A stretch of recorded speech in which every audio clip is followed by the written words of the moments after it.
From the opinion pages of the Wall Street Journal, this is Potomac Watch. Texas and the Border Patrol get into a legal scuffle on the Rio Grande as MAGA internet pundits concoct a conspiracy theory about how Taylor Swift could throw the 2024 election to Joe Biden. Welcome, I'm Kyle Peterson with the Wall Street Journal. We are joined today by my colleagues, columnists Alicia Finley and Kim Strassel. Eagle Pass, Texas is on the border with Mexico southwest of San Antonio, and there are a couple of disputes there that it might be worth drilling in on. The first of those is an argument that's been percolating in the courts. Texas officials there have been putting up concertina wire or razor wire along about 27 miles of the border in and around Eagle Pass, and then they went to court complaining that federal officials continued cutting that razor wire. Let's listen to Texas Lieutenant Governor Dan Patrick on Fox News on Monday defending Texas's move here. We are putting up wire, Martha, everywhere we can. We will continue. We will not stop. If they cut it, we will replace it.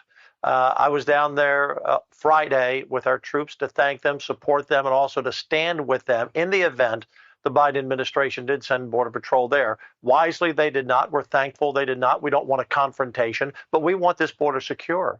And in this area of Shelby Park, Martha, a few months ago, 3,000 people a day were crossing. Now it's virtually zero crossing in that area. So we've proven we can do that. The idea that the Biden administration would want to stop us from securing the border tells you all you need to know about their goals. The state of play on this as we tape is that Texas and the Border Patrol, according to a December court ruling, they agreed that this razor wire must be cut if there is an emergency, such as a migrant who is at risk of drowning in the river. But the Fifth Circuit Appeals Court cited other examples of the Border Patrol cutting the wire and allowing hundreds or thousands of migrants to pass through and issued an injunction to stop that kind of activity. Then recently, the Supreme Court vacated that injunction in a 5-4 vote without any sort of explanation. And so, Alicia, as Dan Patrick says, Texas intends to continue putting up the razor wire. And I've seen some commentators arguing that Texas is now defying the Supreme Court. But as I read this, the Supreme Court hasn't ordered Texas to do anything in particular. Well, right. The Supreme Court essentially stayed an injunction by Fifth Circuit. And actually, the issue in the court case, or the thorny issue, was over sovereign immunity and whether the U.S. had waived its sovereign immunity and allowed itself to be sued by Texas in federal court, which it must do. And so this was actually kind of the case in itself relates to a very obscure issue. And so, again, you mentioned that it's a 5-4 decision without any actual opinion. Presumably, the merits will continue to be litigated. But we can't really divine anything from that other than about who's actually right on the claim, or that Texas is essentially making that the feds are trespassing on its property. Now, I view what Texas is doing as counterproductive in that maybe the wire has actually reduced crossings or attempted crossings and border encounters at this discrete part of the border. But then it just shifts the migration to other parts, right? And that's what you're actually seeing. And furthermore, it doesn't stop the actual flow of migrants because it doesn't change the incentives. Migrants are still going to come and claim asylum. They're just not going to, again, try to cross at this part. And ideally, immigration and actually protecting the border would ideally, you'd see a cooperative federalism between the U.S. government and states cooperating, right?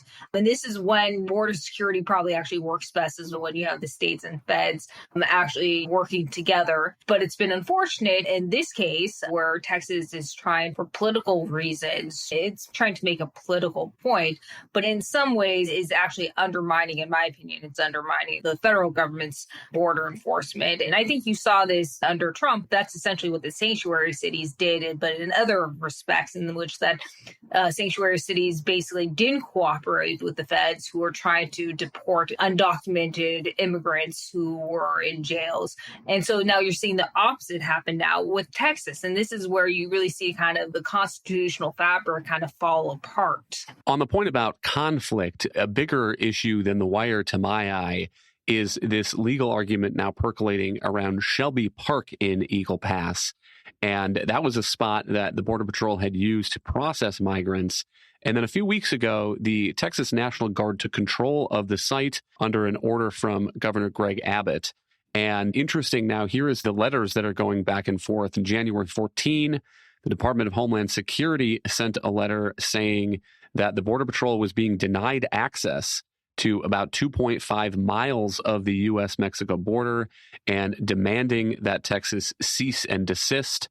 Letters back from State Attorney General Ken Paxton are taking the argument that the Border Patrol doesn't have any right to be there necessarily. Some of this dispute is about who owns the property. The federal government is saying that it has some property interests that it acquired via condemnation, that it has a deal with Eagle Pass. Ken Paxton is disputing whether those are valid claims. But Kim, it seems to me that Texas is at risk of maneuvering itself into a position where it is in direct conflict with the federal government on this.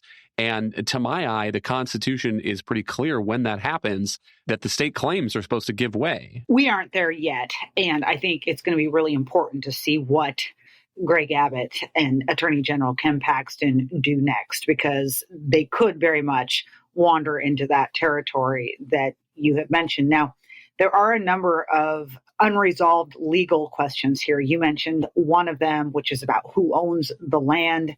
Attorney General Paxton has said that this easement that the federal government is citing, which was based on an agreement they made with the city, Eagle Pass, he says it's null and void because any deal done between the city and feds would need the approval of the Texas state, which has not been granted.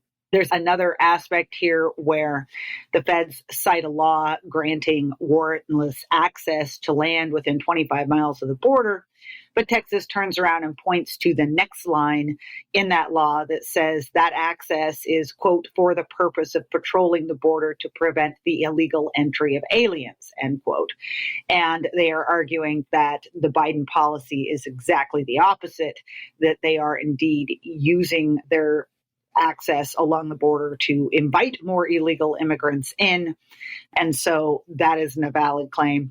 I think one of the most interesting and the one that is the most legally shaky is Governor Abbott is claiming that there's a clause in the Constitution that allows the state to essentially defend itself at times of invasion. But that is extremely shaky. First of all, just the basic question, is migration really invasion? That is one I think the courts could definitely take some issue with. And there are some other legal questions in history regarding that, some dissents. Abbott cites a dissent that Scalia made, but Scalia had some exceptions to that. In overall, I think Abbott is putting himself in a situation where there is going to be a genuine legal conflict over this and potentially a crisis moment. And so we're going to have to wait and see if the courts intervene. The next steps here are going to be legal. Look, what Abbott is doing at the moment, this is political, okay? The short-term aspect of this is to send a message and to put more pressure on the administration to act. The long-term questions are the legal ones, but we seem to be rapidly heading toward a clash on that. Hang tight. We'll be right back with more on this in a moment.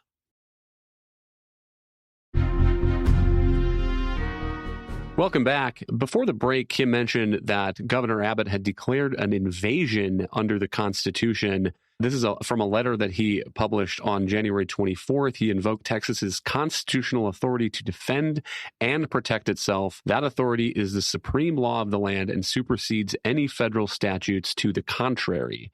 And Alicia, Kim mentioned one problem with that argument, which is migration. Granted, it is a problem and it is chaotic. It is even anarchic. But does that constitute an invasion? And I will just read the constitutional section at issue here. It says, no state shall, without the consent of Congress, lay any duty of tonnage, keep troops or ships of war in time of peace, enter into any agreement or compact with another state or with any foreign power, or engage in war unless actually invaded. And so the point that Kim is making, I think, is a good one. This clause to me reads as if it is back in the days of the founders, And it takes time for information and news to travel. And if one state is invaded by Britain or France or another country like that, it would take time for that news to make its way to Washington, D.C., for Washington to decide what to do, and for that news to make its way back to what would be the front in a new war against the United States. And so that clause deals with that problem. And I do question whether, especially at a time when we're having a Supreme Court case coming up very soon on whether the term insurrection in the Constitution is broad enough to encompass the riot that happened on January 6, 2021, whether conservatives really want to get into this business of stretching the term invasion to cover what is happening right now at the southern border. Another point that I would make is even if you think this qualifies as an invasion, so that unlocks then the power of the state of Texas to engage in war. And what does that even mean in this context? Alicia, to me, it does not mean what Governor Abbott seems to be claiming it means, which is that the authority of Texas now supersedes any federal statutes to the contrary, is what he says. That is not what this clause, to my eye, is supposed to mean. Right. So as you give kind of a historical context at the time of the founding, and that's really important because when courts interpret the Constitution, originalism or textualism, they look at the meaning of statutes or meaning provisions in the Constitution at the time of the founding. And if you look back at the time of the founding and invasion, first of all, there wasn't the concept of immigration, like immigration laws did exist. There weren't any immigration laws then that would have prevented migrants from coming. You didn't have floods of people illegally immigrating then. All basically migration was legal then. But really invasion was intended or referred to wars by foreign powers. And there was a real risk, especially as the U.S. expanded into the West and the Northwest territories. And there was more risk of conflict, but, up in Canada with the French, the Spanish down further south in Louisiana, where you could actually have a potential invasion, right? And I'll just read the Oxford Language Dictionary definition of invasion. It was an instance of invading a country or region with an armed force. And that was actually a risk at the founding. That is not actually a major risk right now to the U.S., though you could potentially see a hot war breaking out. But here, it's really migrants are coming to the U.S. for mostly economic reasons. They're not invading. In many cases, they're going straight up to border security and saying, hey, I want to apply for asylum. They're not armed. So really, I think Texas is really kind of misconstruing the Constitution and actually in a way that I think the left often does. And so I think there's a little bit of irony in that. I think partisans of both sides are really trying to distort the constitutional meaning of words to advance their own ideological imperatives. Kim, you mentioned Justice Scalia, and let me take that up because Greg Abbott cites an opinion from Justice Scalia, a dissent in a 2012 case, Arizona v. United States. And in that case, Arizona had enacted a law that, for example, made it a state crime to be unlawfully present or to seek work without authorization. And Arizona lost that case at the Supreme Court. The reason that Greg Abbott is citing that dissent is that Justice Scalia points to the invasion clause of the Constitution and says that this shows that even after the creation of the United States, states still have some inherent interest in their own sovereignty. However, I still think that is a misreading of what Scalia said in this dissent, because what Scalia said was he didn't think that the Arizona law at issue here conflicted at all with the United States law. The United States may or may not make it a crime to be unlawfully present or to seek work without authorization, but that does not mean that Arizona cannot also make it a crime to do those things. And again, this was a dissent, so that was not the view of the majority of the Supreme Court. But it is crystal clear, I think, from this Scalia opinion that he is not taking up any challenge to the idea that federal law is supreme over state law. Here's a piece of his ruling. He says, I accept as a given that state regulation is excluded by the Constitution when, one, it has been prohibited by a valid federal law, or two, it conflicts with federal regulation when, for example, it admits those whom federal regulation would exclude or excludes those whom federal regulation would admit. And so I don't think that Justice Scalia, if he were around, would be on Texas's side in this case the way that Governor Abbott suggests. But Kim, to your point earlier, that what makes this so difficult is that the situation in Eagle Pass at the southern border more broadly is untenable. You can go look at the Border Patrol figures, and for the border sector that includes Eagle Pass, in the 3 months ending last year, it was 152,000 encounters that the Border Patrol reported. And I don't think that those numbers are sustainable. On the other hand, I think Alicia is right that the problem is this asylum system where somebody can come into the United States and say, I have a credible fear, and then they get put into this asylum system that is broken and is taking years to process people and make a decision about whether they actually meet the criteria to stay. And so, Kim, that to me is why this is a frustrating moment, because there is a Senate proposal that is being negotiated to help deal with that problem in the asylum system. And it looks as if Republicans in the House are getting ready to torpedo it. It's an appalling situation. And let's be entirely clear, it is largely the fault of the Biden administration. And what I mean by that is that a big aspect of this mess at the moment are the sheer numbers of people that are flooding north. And why is that happening? Because candidate Joe Biden, he was in a debate. You can go look it up. He said, yes, if you need to flee, come here, come to us, because he was trying so hard in that primary to clamber on what was essentially the progressive open border position. And we now have the word out in all these countries and countries around the world. By the way, we're getting people coming across the border from, every continent on the globe. So this is a problem. But then it comes and runs smack into a statutory system that Congress has not bothered to update in a long time. I do think that some of this is the administration putting forth its own interpretation of laws much more loosely, that is allowing a lot of people to come in that probably prior presidents would not have allowed. But the reality is at this point, and you just put your finger on it, is that the long history of the Supreme Court is that the federal government reigns supreme when it comes to the border. And we've never had a conflict like this where what is everybody supposed to do, states like Texas and Arizona, when there is a complete collapse, complete malfeasance and failure to enact that? We might not like it, but it doesn't change the law. And so that brings us back to your point about Congress.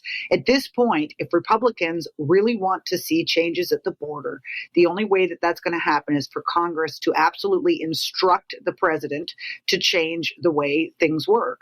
The best shot they've got right now are the negotiations going on in the Senate.